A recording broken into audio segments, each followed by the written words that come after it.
C'est un marathon qui attendait le Monaco Rugby 7 ce samedi. 4 matchs en l'espace de 7 heures, un défi à la fois physique et mental, auquel les joueurs ont parfaitement répondu. On sait l'importance de bien débuter un tournoi, et c'est ce qu'a fait le MR7 en évitant le piège des Barbarians, avant de successivement dominer Montpellier et le Stade Toulousain pour s'offrir une finale de rêve, dans une ambiance électrique face à un rival, la section paloise, et sous des conditions météo tout aussi hostiles, avec dans le viseur une première victoire d'étape. Notre objectif c'était de se qualifier, chose qui a été faite la semaine dernière.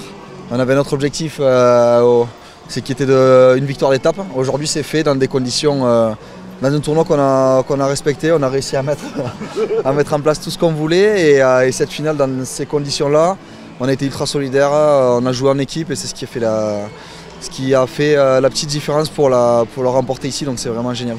Bien plus qu'un tournoi, c'est une véritable aventure humaine qu'ont vécu les joueurs du Monaco Rugby 7. Solidarité, combativité, cohésion et passion, autant de qualités pour expliquer la réussite de ces joueurs. Ils ont su venir en tant qu'équipe et gagner comme une famille. Franchement, on arrive, tout le monde ne se connaît pas trop et on fait pas mal de choses pour se connaître. Et c'est franchement, humainement, c'est une sacrée aventure.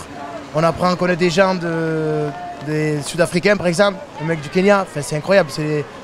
On peut voir qu'à Monaco, c'est vraiment sportivement, humainement, des très belles valeurs. Bilan de ces 3 étapes, une demi-finale, une finale et un titre pour le MR7 qui finit premier au classement général et s'affiche comme grand favori pour la finale qui aura lieu le 1er février 2025 à Paris La Défense Arena.